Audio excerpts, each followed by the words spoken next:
अस्सलाम वालेकुम मुअज़्ज़िज़ सामीन, इस चैनल पर पेश की जाती हैं जुर्म व सज़ा और तफ्तीश की नाकाबिले फरामोश सच्ची कहानियाँ। मुअज़्ज़िज़ ख़वातीन व हज़रात, आपसे उम्मीद की जाती है कि वीडियो को लाइक करें और चैनल को भी सब्सक्राइब कर दें। शुक्रिया। ये एक मौमा था कि गुलजार ने अपने पीरो मुर्शद को यूं बेदर्दी और सफाकी से क्यों ज़िबा कर डाला। इस हैरान कुन सवाल का जवाब सिर्फ और सिर्फ हाजी गुलजार ही दे सकता था। मैंने हिदायतुल्लाह जुलाहे को अपने घर नहीं जाने दिया और हाजी गुलजार को थाने बुला लिया। हाजी को राह रास्त पर लाने के लिए मैंने 2-4 सवालात किए, फिर उखड़े हुए लहजे में दरियाफ्त किया, हाजी तुमने ये तो बताया ही नहीं कि मकतूल धुन्नी शाह ने तुम्हें किस काम के लिए कहाँ भेजा था। इससे मेरे बदले हुए अंदाज को फौरन महसूस कर लिया। इसके चेहरे पर खौफ और नागवारियत के मिले जुले तासुरात पैदा हुए। मैं कल रात भी इससे बात कर चुका था, लेकिन इस वक्त मेरा स्टाइल बड़ा बखरी टाइप का था। वो मेरे अंदाज की तलखी को पीते हुए बोला, पीर साहिब ने मुझे मौजा कसूवाल जनूबी भेजा था। कसूवाल में शाह साहिब के एक दोस्त साईं खचोपड़ वाले रहते हैं। मैं साईं जी को शाह साहब की कुछ चीज़ें देने गया था। साईं खचोपड़ वाला, मैंने ज़ेर लब दोहराया। फिर हाजी से पूछा, ये तुम्हारे कसूवाल वाले साईं जी ने अपने नाम के साथ कछुआ क्यों लगाया हुआ है? ये कुछ मज़हब का खेज नहीं लगता। इस खचोपड़ की वजह तस्मिया क्या है? वो जी साईं साहब के वालिद साहिब खचोपड़ों की रेस के बहुत शौकीन थे। इसने तफसील बयान करते हुए बताया, इसलिए खचोपड़ का लफ्ज़ इनके नाम के साथ लग गया है। अपने साईं जी भी वालिद मोहतरम की रवायत को कायम रखे हुए हैं, इसलिए साईं खचोपड़ वाले कहलाते हैं। वाह भाई वाह, मैंने इस्तेज़ाई अंदाज में कहा। कछुओं की रेस के बारे में मैंने पहली मर्तबा सुना है। एक लम्हे के तवक्कुफ़ से मैंने पूछ लिया, तुम साईं जी को धुन्नी शाह की कौन सी चीज़ें देने गए थे? वो स्पाट आवाज़ में बोला, एक तो तावीज़ों वाली किताब थी और कुछ मखसूस किस्म के फलीते थे जो साईं जी ने फरमाइश करके शाह साहब से बनवाए थे। तुम्हारी बातों से अंदाज़ा होता है साईं जी भी कोई पीर टाइप शाह है। जी हाँ, वो कसूवाल की बहुत ऊंची हुई हस्ती है। मैंने इसकी आंखों में देखते हुए इस्तफसार किया, तुम्हारे बयान के मुताबिक तुम 27 जुलाई की सुबह नया कोट से कसूवाल रवाना हुए थे और तुम्हारी वापसी 28 जुलाई की रात को हुई। इसका मतलब है 27 और 28 जुलाई की दरमियानी शब, यानी जब तुम्हारे पीरो मुर्शद को बड़े भयानक अंदाज में कत्ल किया गया, तुम यहाँ से 25 मील दूर मौजा कसूवाल जनूबी में थे।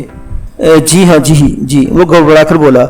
मैंने पूछा, तुम मज़कूरा शब कसूवाल में अपनी मौजूदगी का कोई सबूत पेश कर सकते हो? जे साईं खचोपड़ वाले इस बात की शहादत दे सकते हैं। वो कनखियों से मेरी तरफ देखते हुए बोला, लेकिन आप ये सब क्यों पूछ रहे हैं? मैंने इसके सवाल का जवाब नहीं दिया और मज़ाक उड़ाने वाले अंदाज में कहा, अगर वक़ुआ की रात वाकई तुम कसूवाल में थे तो मुझे लगता है तुम्हारा हमजाद आज़ाद हो गया है।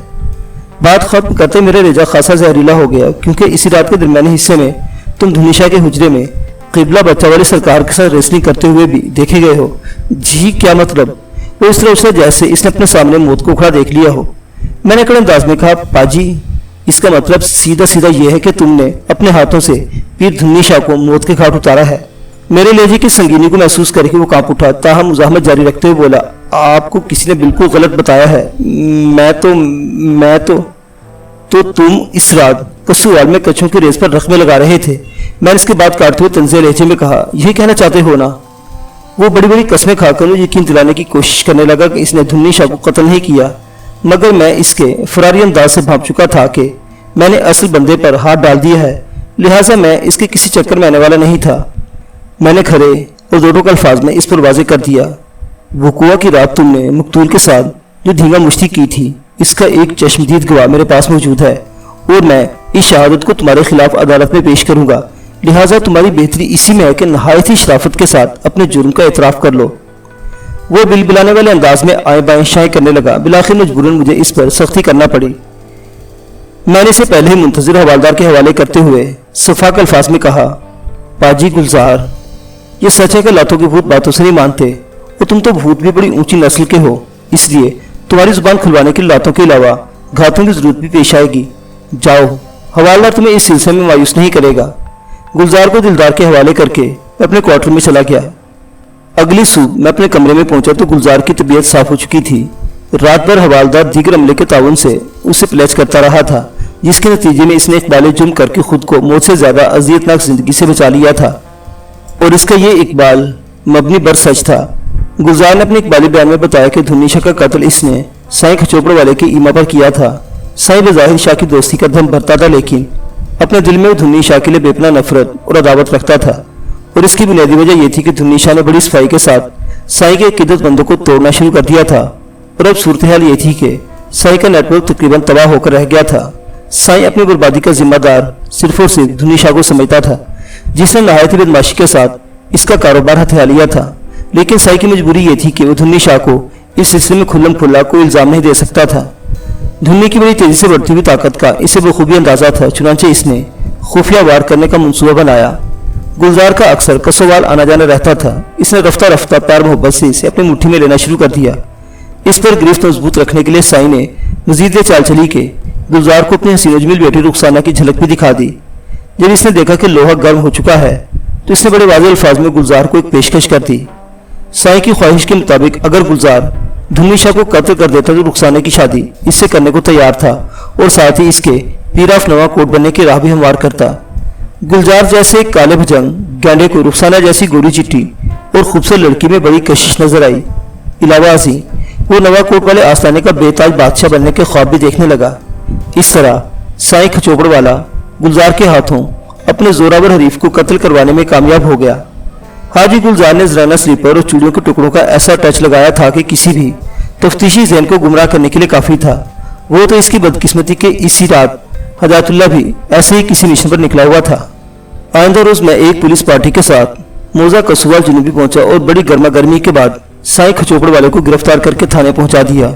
साईं मुझे डराने धमकाने के लिए बड़ी ऊंची ऊंची बातें कर रहा था, मगर गुलजार की सूरत में मुझे साईं के खिलाफ एक ऐसा मजबूत गवाह मिल गया था कि मैंने बड़े कांटे का केस बनाकर दोनों को फिट कर दिया। इस केस में खिलाफ मामूल मैंने अपनी मर्जी का एक फैसला भी किया, वो ये कि हदायतुल्लाह जुलाहे को मैंने मक्खन के बाल की तरह खामोशी से खींचकर बाहर निकाल लिया था।